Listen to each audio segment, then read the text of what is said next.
When I retire, I'm going to have a big pile of cash sitting there just in case early in retirement, if markets do take a big dive, I can pull out of that cash, spend that to get me by until investment markets recover again. That way I never have to sell a losing asset in retirement, and it gives all of those equity positions that were down a chance to fully recover. That is how I'm going to handle and beat any sort of sequence of return risk. Does that sound familiar? It is actually a very popular strategy that many retirees and many financial advisors, for that matter, have recommended to their clients. And on the surface, it sounds good. But is having a pile of cash to be able to withdraw from when investment markets are down truly what's best for retirees? Or is there another option that is simpler and far more effective over the long term?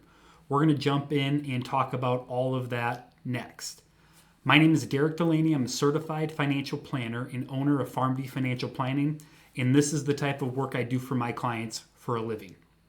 So to jump right in, again, I have had many conversations with pre-retirees who have thought the idea of hoarding a bunch of cash, 2, 3, 4, 5 years worth of retirement expenses in bank accounts, CDs, money markets, treasuries is a great idea, because then they know that there is always a place they can go to withdraw money from if their equity investments are down at any given point.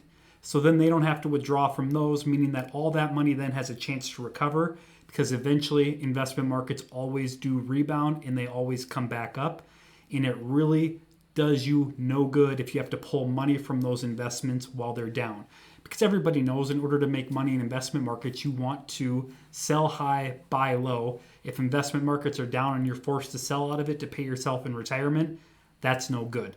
And essentially that is what sequence of return risk is. It basically says that if you are a retiree and you are unlucky enough to retire right before a big downturn in investment markets and you're forced to sell your investment assets while they continue to drop, you are essentially locking in losses on those investment assets. That means that when the market recovers at some future date, it will recover on less money because of those withdrawals you were forced to take. Meaning that even if the average rate of return for that investment portfolio over a long period of time was positive and it performed quite well, you might adversely be affected and essentially maybe run low on retirement funds sooner than you think because you were forced to withdraw more of that money earlier, which means those better rate of return experiences is on a smaller amount of dollars because of those withdrawals. So the average could look really good from a rate of return standpoint, but it still puts you in a tremendous amount of trouble later on in retirement. Sequence of return risk, it is talked about often. And one of the big strategies that financial advisors and a lot of people on the internet recommend is utilizing a big cash reserve to be able to pull from in retirement if something like that were to happen, to keep you from experiencing that sequence of return risk and problems that would cause long-term in retirement. However, it is not as good as you think. Ideally, having a place to pull money from in retirement would be great, but there are a bunch of other considerations you need to understand and other options you need to compare that strategy to before you actually implement it for yourself moving forward into retirement. And the other option we're going to talk about from comparison standpoint is just strictly taking your retirement portfolio and systematically rebalancing it. So if investment markets take a drop and you're pulling money out of that portfolio, you take some of your bond or fixed income type of investments and you reallocate that into the equity portfolio to get yourself back to that original allocation. So if you're at a 60-40 and all of a sudden that 60 equities drops and now you're at 50-50 or 40-60, you take what's left over here on the fixed income side and you replenish the equity side to get back to that 60-40. So now you're buying with your fixed income money more equities when those equities are at a lower price. So to look at the math and to compare it from an apples to apples standpoint, let's look at an example that I have put together. And this is just basic math, But for assumption purposes, we're going to assume that the fixed income side or the safe side of your investment portfolio returns about 4% each year. And we'll say for the next 5 years on the equity side of your investments, this is the rate of return you experience. So this is typical sequence of risk fear right here, where you enter in retirement and the first couple years of retirement are not good. All of a sudden you see a 40% drop in 2 years. And then you get a slight recovery in years 3, 4, and 5, where the 5-year rate of return on that money is negative 13%. And by the way, the worst 5-year period in the history of investment markets on the equity side is 18%. And that was right after the Great Depression, so late 20s, early 30s. So typically over a 5-year period when it comes to investment markets, performance is never as bad as most people think. But let's just say in this example, your 5-year rate of return is 13%. Your annual rate of return based off of that 13 is negative 2.6 per year. Your 5-year, so this is the important number, your 5-year compounded rate of return is negative 17.53, meaning that your rate of return is actually worse when you factor in the amount of money that it takes to recover what you lost if you lose money first. Meaning a 10% decrease and then a 10% increase will actually leave you with less money, even though the average rate of return in those 2 years were 0, because a 10% decrease on more money is more money lost than a 10% increase on less money after that first year loss is in place. And then the average compounded annual rate of return over this scenario is negative 3.5. So you're losing about 3.5%, 4% of your money every single year in this scenario in retirement, even though years 3, 4, and 5 look pretty good. And oh, by the way, we're starting with $1 million portfolio and we're taking out 4% each year adjusted for inflation every single year as well. And you can see here, even with this type of performance, let's walk through the math. You have your 60-40 portfolio.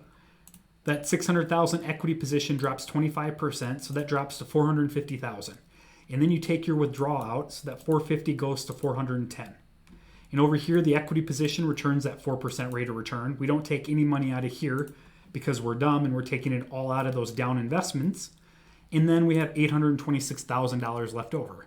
Well, we take this 826 and we reallocate it, or I should say rebalance it into our 60-40 position. So that 826 then turns into 495.6 and 330, which matches the 60-40 allocation at the end of the year. And we compare that to the bucket strategy where same thing happens. The equity side drops 25%. Now we have 450,000. This 400,000, and this is important to note, this 400,000 could be fixed income. It could be some fixed income, some cash reserve, some fixed income, some cash reserve, some, cash, whole life, cash value, whatever you want to consider in that bucket. It's just important to note that from an apples to apples comparison, your mixture here returns the same rate of return as over here, because we are talking about is withdrawing from some sort of cash reserve or bucketing your withdrawals truly worth it. And the only way we can get an apples to apples comparison is if the fixed income side of each of these is the same. So then that goes to 416,000, and because we're smart, we're going to take out of the winning bucket in this bucket strategy. So that 416 goes down to 376, leaving us with the exact same amount as we have in the rebalance portfolio, which makes sense. However, the big difference here is now we have more equity money here and less fixed income here compared to the amount of equities we have in the bucket strategy and the amount of fixed income or safe money we have in the bucket strategy. It's important to note that if you decide to rebalance a bucket strategy, let's just say you had 60% equities, 30% bonds, and 10% cash, and you rebalance that at the end of every single year, this outcome would be the exact same every single year, regardless of performance, because this money would then get reallocated to equal this allocation over here. So a rebalance, regardless of if you're using a rebalance strategy or a bucket strategy, a rebalance of this bucket strategy at the end of the year will produce the exact same results as just a normal rebalance. So bucketing does not make a difference if you end up rebalancing those buckets after every single year. But in this instance, we're going to assume that you don't. So now we have Another 15% loss in year 2. So that 495.6 goes down to 421. You take out 41,200 for retirement living expenses. That brings you down to 380. This 330 gets that 4% rate of return on the fixed income side. That gets you to 343. And now you're left with $723,000 in your portfolio. You take this and you rebalance back to 60% equity, 40% bonds, and this is your allocation at the end of year number 2 in the rebalance scenario. Now this is where it gets interesting on the bucket side because that 15% year 2 equity loss is on less money. And this is where it gets good for the bucket strategists, where that 15% only drops the equity down to $382,500. Your fixed income grows. We pull out of the fixed income, and now you can see here where the bucketing strategy is starting to produce a higher net balance after year 2. And then we hit year 3 and we get a 5% rate of return. So now these equity positions start to rise. Same thing here, we get a 4% rate of return. On the bucketing strategy, we get a 5% rate of return on equities. So we actually pull our money out of this side. And here is our year-end balance on the equity and fixed income side after the rebalance in year 3. And here is the equity and fixed income cash side after year 3, where you're still up more money doing the bucketing strategy. So you may be thinking to yourself, Derek, you're crazy. This is the exact scenario that I thought I was most scared of. And now it's coming to fruition where this bucketing strategy is actually saving me money. Well, just hold on because we're not quite done. We get to year 4 and now we see another 10% increase. You can see here that 43,000 gets pulled out. There's 725 left over. Reallocate to 60/40. We have 725,000 left over. Same thing over here where after year 4, we only are up 4,600 in the bucket strategy compared to the rebalance strategy. And that is because during these positive years, we are getting a rate of return on more equity money because of that rebalance. So now we get to year 5 and we get a 12% rate of return, 4% rate of return in the fixed income. And you can see here that that is enough to tip the scales where now that rebalance strategy produces a bigger end of year 5 account balance at $743,914 compared to the bucketing strategy at $742,068. $1,800 difference. Not a lot, but this is the sequence of return risk that most people are scared of. And if you experience that and use a bucket strategy compared to just a normal standard systematic rebalance, you actually make more money after the sequence of return risk experience doing a rebalance than you would bucketing your money and pulling out of cash when equities are down. And the reason for that is right here. Because if you're pulling out of the cash and you're not rebalancing more cash into equities, it means when investment markets recover, less of your money are in equities compared to the rebalance when you're doing the bucket strategy compared to the rebalance. So the rate of return on less amount of money in equities because of that bucketing strategy creates less money over this 5-year period than just a typical rebalance. Even if our 5-year rate of return is negative 13% and our 5-year compounded rate of return is almost negative 18%. You may be asking yourself, well, Derek, this is great. Did you cherry pick this data? Well, let's see what happens if we increase it where we have a huge negative year in equities, followed up by another terrible year in equities, and then we get a nice rebound. Still, 5-year rate of return, negative 20%. Your 5-year compounded rate of return, negative 40%. Can you imagine your first 5 years of retirement, you're down almost 40%? Awful.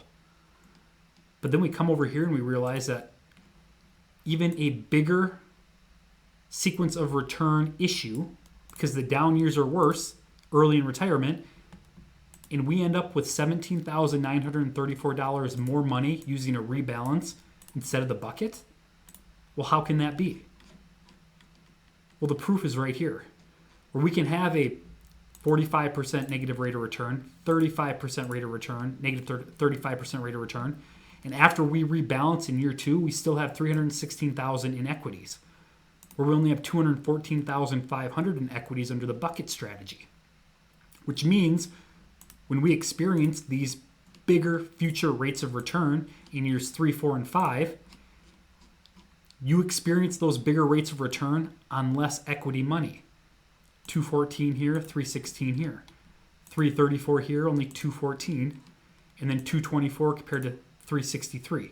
So these rates of return create more money for you on this bigger equity position than it does on the bucketing side, because you're not rebalancing more money into equities when it's lower. So when good rates of return end up happening, like we talked about before, it's actually on less equity money, which is crazy to think about, that sequence of return risk that you've been so worried about can actually be best planned for by a simple rebalance. Because we know over time, if you start retirement and investment markets drop like a rock, history has shown us, it's not guaranteed, but history has shown us that there will be an eventual recovery. And if you recover with more money in equities, that is going to produce a far better long-term result than recovering with less money in equities, even if you pulled out of those side cash accounts when investment markets were down to pay yourself in retirement, compared to the rebalancing strategy where you're pulling out of those equities. So then you could go, well, that's great, but what if we get some sort of prolonged down period?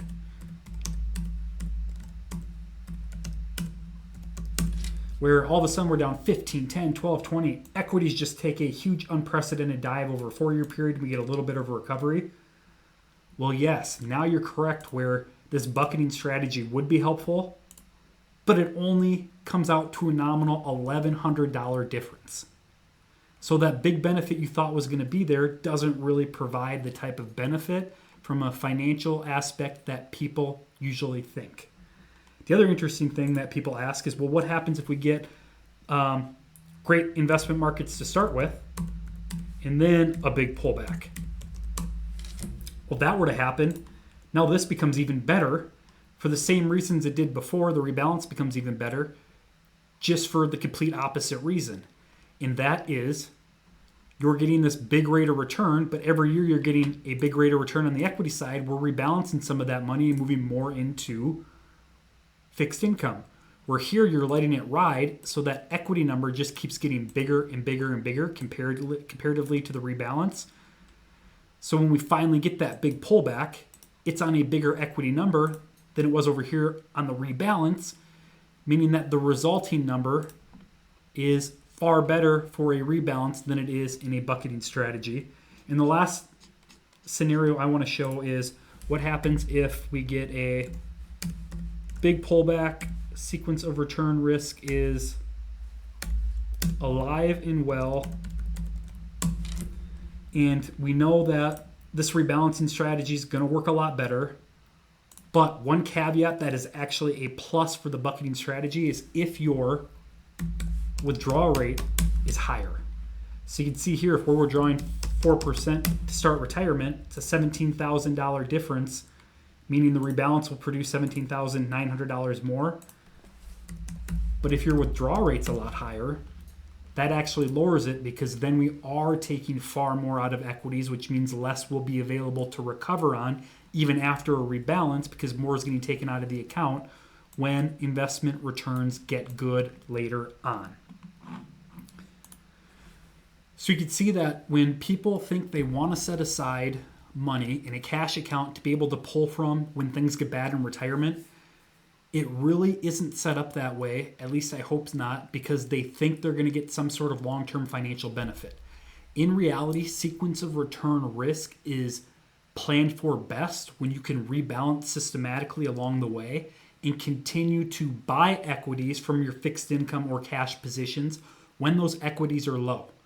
And history has shown, if you were to back test this over a long period of time, that it is not only better, but it is better by a large margin compared to the bucket strategy. So why would anybody ever want to bucket? And the number one reason for bucketing is because it satisfies psychologically the accounting principles people have in their mind. They go, okay, I know if things are bad, I pull from here. If I know things are good from here, that's the way I want to do it. And it makes sense from a 10,000 foot view, from that psychological aspect. But outside of the psychological aspect, it doesn't provide you any sort of long-term benefits compared to simply just rebalancing the portfolio on a systematic basis. So if you're getting ready to retire and you think you need extra cash, or you think you need cash value life insurance or something like that in order to help you avoid sequence of return risk, to give you a pot of money to pull from in retirement, my suggestion is scrap all of that and simply just go for a simple rebalance every single year or on a systematic basis like quarterly, because long term that is most certainly going to produce a better long-term benefit than that bucketing strategy could over time. And the other interesting thing about a bucket strategy is it could completely throw off your risk tolerance one way or the other, as far as not your risk tolerance, but the risk you're taking in your portfolio at any given time. Because without that rebalance in the bucketing strategy, your equities, fixed income, and cash positions could widen in either direction, meaning that your starting allocation based off of your risk tolerance, which in this case, or this example is 60-40, could fluctuate quite differently. And that in and of itself could be psychologically really hard to handle when things either go really well or things are going really, really bad at any given point in retirement. So if you're thinking about retirement, you're thinking about implementing a bucket strategy, just understand the shortfalls, compare that strategy to a simple rebalance, and you'll probably be happy you did, because most of the time, over any sort of rate of return variance, rebalancing typically provides better long-term results. If you're getting close to retirement and you're looking to work with a financial planner who specializes in retirement planning, who can do this type of work for you, I'm happy to share how I can help and how you can become part of PharmD Financial Planning. And it's simple. Just click on the link in this video description to schedule your complimentary consultation, and you and I can have a 30-minute talk for free to see if we're a good fit to work together long term. Until that conversation, happy planning.